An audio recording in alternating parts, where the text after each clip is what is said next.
Começa o programa de hoje falando sobre o mercado de boi gordo. É inevitável falar que nós temos hoje uma grande oferta. Esse cenário ele não muda e ele vem sendo acompanhado em todas as categorias dos animais que são produzidos, bezerro, boi magro, boi gordo. Isso elevou também, claro, ao cenário e as possibilidades de aquisições das indústrias frigoríficas que têm ofertado, feito ofertas, proposto negócios com valores mais baixos pela arroba. Um cenário sazonal e normal para o período do ano e que, de certo modo, chegou mais cedo. Para falar a respeito deste assunto, nós vamos conversar pela internet com o analista da Radar Investimentos, o Douglas Coelho, que participa ao vivo. Douglas, nós estamos aí vendo esse momento, né? Nós tivemos também, né, uma das questões aí que eu posso colocar, tivemos também, ou estamos tendo ainda, uma grande oferta de fêmeas também para abate, isso mexe com o mercado, e o pecuarista muito preocupado com a sua disponibilidade de pastagens nas suas áreas de produção. Isso aí trouxe essa pressão de mercado. Quando que essa pressão passa? Douglas, boa tarde, seja bem-vindo. Boa tarde, Fabiano. Boa tarde a todos os amigos que nos assistem. É sempre um prazer falar com vocês. Pois é, nos últimos dias a gente teve quase que a tempestade perfeita no mercado do boi gordo. Todo o mercado estava temendo geadas, né? Houve sim quedas de temperaturas quando a gente olha para os dias anteriores. Isso reduz a qualidade das pastagens. A gente teve também a reabertura à volta da planta de Mozarlândia, em Goiás. Por outro lado, o fechamento temporário das plantas de Senador Canedo, Várzea Grande, Lins e, por um mês, a planta de Promissão. Tudo isso deixou o mercado mais pressionado, né? Então foi uma tempestade perfeita para os preços de balcão chegarem a níveis menores. Então a gente viu aqui em São Paulo tentativas de compra de boi comum ao redor de 295, 300, do boi China ao redor de 305, mas no início dessa semana a gente já começou a apurar algumas tentativas de negócios de frigoríficos de maior porte, exportadores, fazendo até 310 no prazo no boi China, né? Então isso, querendo ou não, cria um ambiente de sustentação, ou pelo menos para de ter aquela pressão que a gente tinha dia após dia nos dias anteriores. E Douglas, falando a respeito dos números que nós temos hoje para o boi que não é exportado para a China, eu estava vendo as referência ali na casa de R$280 por arroba no estado de São Paulo, e nós temos aí quedas para os valores bem expressivas nos estados. A última quinta-feira ela foi marcada por recuos mais intensos e na sexta-feira ainda teve propostas menores. Essa segunda é que não teve muita sinalização, que é normal, tanto por parte de quem compra, quanto também por parte de quem venda, não ter muito posicionamento na segunda-feira. Qual que é a tendência que há para esta semana? Os preços seguem cedendo?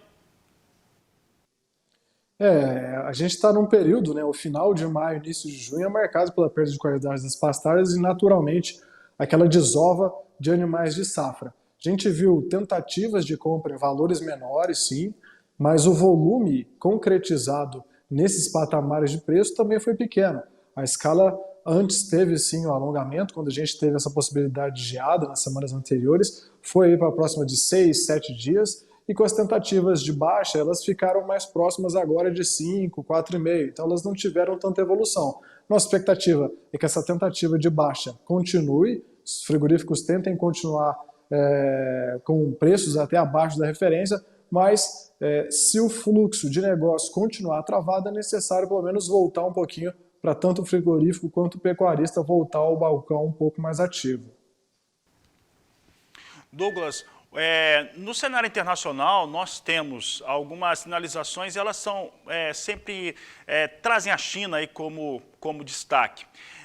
Quando eu penso na China, eu falo da China, tem a questão logística lá, que tem sido uma situação difícil de resolver em relação à Covid, Xangai ainda travados, as grandes cidades chinesas, e isso mexe bastante com a logística daquele país.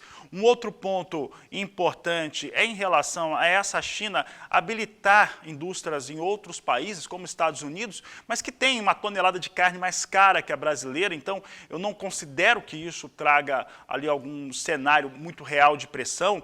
E saindo um pouco dessa visão China, pensando um pouco nas exportações brasileiras para a Europa, eu gostaria que você falasse um pouco como é que anda esse processo, né? E também aqui para a América do Sul. O Brasil tem exportado, né? Teve 4 meses, inclusive, de bons volumes sendo exportados para vizinhos, países vizinhos, que repetiram, inclusive, o que tiveram, né, de movimento no ano de 2021, no ano passado.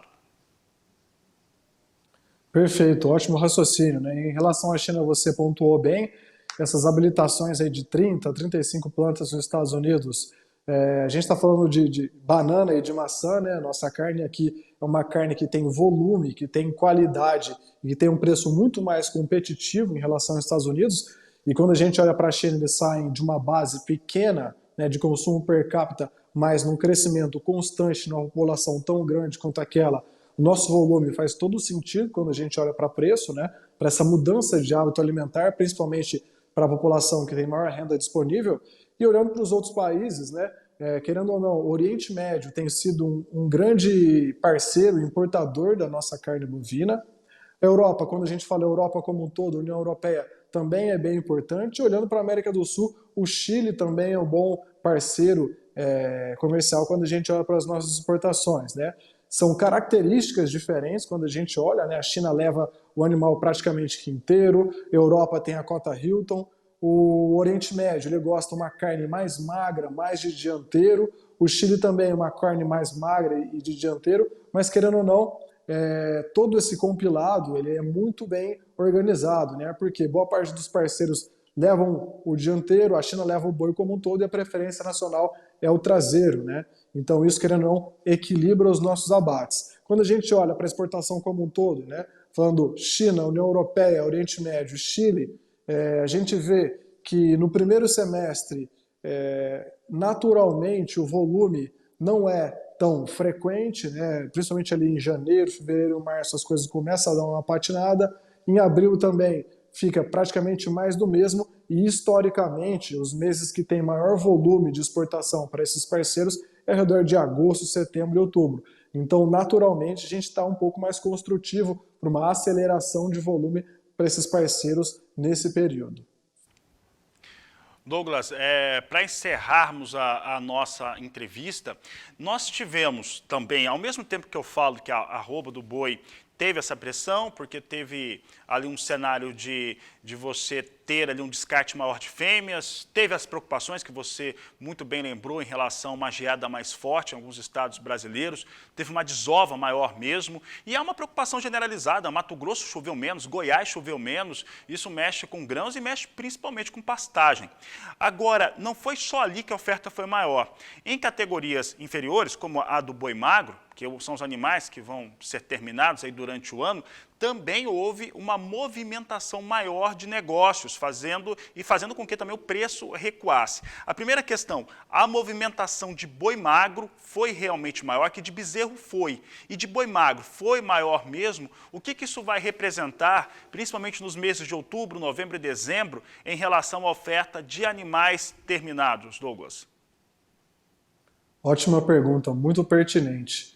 O que a gente viu nas últimas semanas foi justamente as categorias mais jovens tendo uma pressão também de preço, justamente nessa época de temperaturas mais frias, temperaturas menores. Então vamos colocar aí que há 1 mês, 2 meses, a gente vê um movimento do pecuarista saindo do animal gordo, né, do boi magro, para entrar no bezerro, né? Então realmente houve essa troca dentro da fazenda, né, vendendo o boi gordo para comprar categorias mais jovens, comprando bezerro, comprando outras categorias, novilho, categorias mais jovens realmente. Mas para o boi gordo, para o boi magro, o que a gente viu? Que, exceto aqueles pecuaristas que já fazem essa operação de alta tecnologia, ou seja, adquirindo os insumos antes, adquirindo o boi magro também, já travando esse animal, seja na B3, seja com termo, seja com qualquer parceiro que ele tenha, com o confinador, enfim, com o boitel que ele tenha, esse movimento para o boi magro acabou ocorrendo de forma natural e houve uma movimentação. Mas para quem não chega nessa tecnologia ou não tem familiaridade, a gente sentiu um passo para trás para o boi magro, né?